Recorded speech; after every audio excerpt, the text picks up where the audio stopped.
नमस्कार मित्रों, MPPSC audio में आपका स्वागत है। आज हम तृतीय प्रश्न पत्र विज्ञान एवं तकनीकी में इकाई 1 के पाठ्यक्रम और 3 मार्कर प्रश्नों को देखेंगे।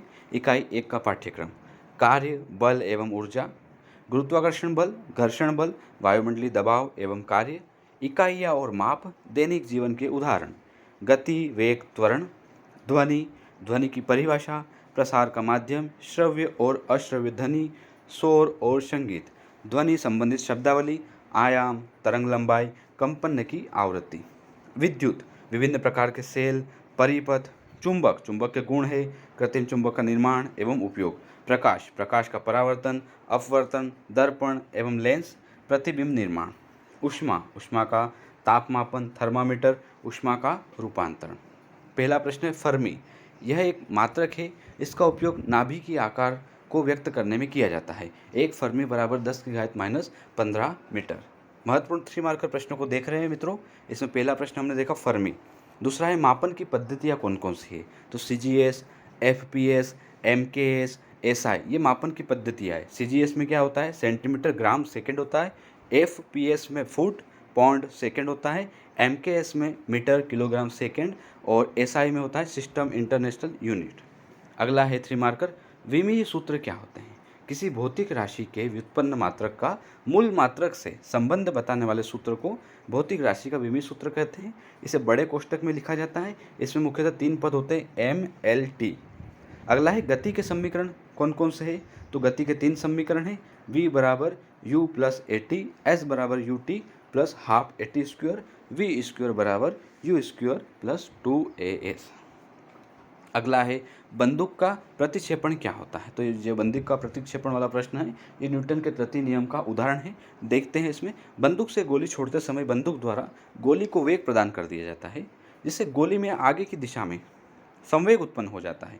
अतः न्यूटन के तृतीय नियम के अनुसार गोली भी बंदूक को पीछे की ओर धकेलती है, जिससे बंदूक को भी पीछे की दिशा में संवेग प्राप्त हो जाता है। यानी कि ये क्रिया प्रतिक्रिया का जो न्यूटन का तृतीय नियम है उसका उदाहरण है।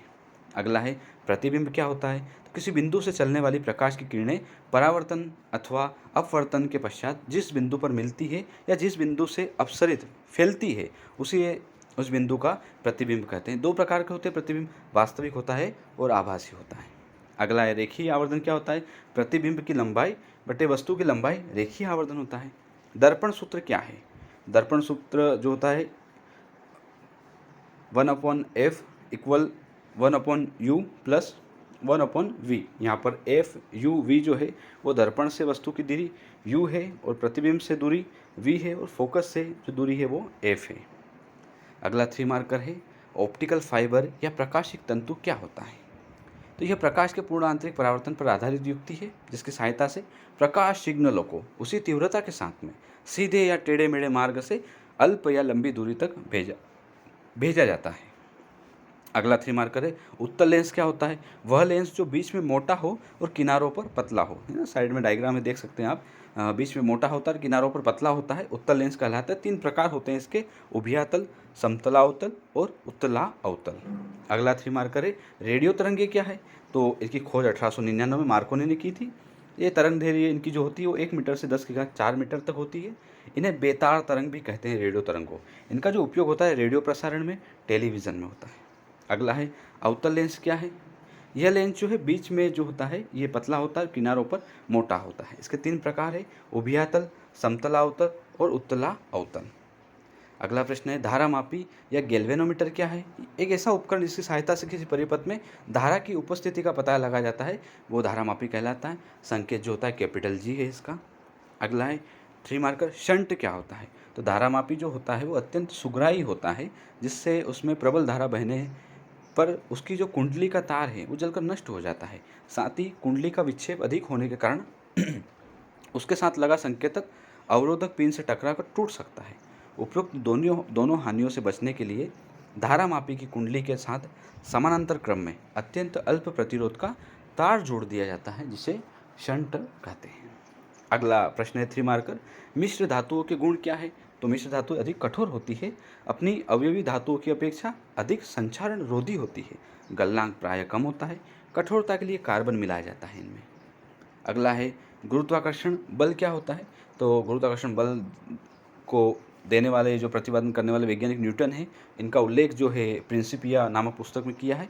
नियम क्या है? तो ब्रह्मांड में किन्हीं दो पिंडों के मध्य कार्य करने वाला आकर्षण बल उन कणों के द्रव्यमान के गुणनफल के तो समानुपाती और उनके मध्य की दूरी के वर्ग के व्युत्क्रमानुपाती होता है। यानी कि दो पिंड है, उनका द्रव्यमान अगर m और m2 है तो वो गुरुत्वाकर्षण बल के तो समानुपाती होता है, साथ ही इन दोनों पिंडों के मध्य की दूरी के व्युत्क्रमानुपाती होता है। यहाँ पर जो g है वो एक नियतांक है जिसे सार्वत्रिक गुरुत्वाकर्षण नियतांक कहते हैं, जिसका मान जो होता है 6.67 × 10⁻11 न्यूटन मीटर स्क्वायर पर किलोग्राम स्क्वायर है।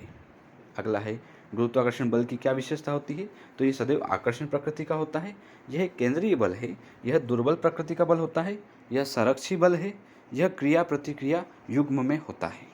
अगला 3 मार्कर प्रश्न है, गुरुत्व किसे कहते हैं? तो न्यूटन के गुरुत्वाकर्षण बल में गुरुत्वाकर्षण वह आकर्षण बल है जो कि वस्तुओं के बीच पर कार्य करता है। यदि इन दोनों वस्तुओं में एक पृथ्वी हो तो गुरुत्वाकर्षण बल को गुरुत्व कहते हैं। गुरुत्व गुरुत्वाकर्षण का एक उदाहरण है। उदाहरण के माध्यम से आप देख सकते हैं डायग्राम के माध्यम से कि एक पिंड है और एक पृथ्वी है और इन बीच में जो बल लग रहा है वो गुरुत्वाकर्षण बल है और इसी को हम गुरुत्व कहते हैं। अगला है, गुरुत्वीय त्वरण क्या है?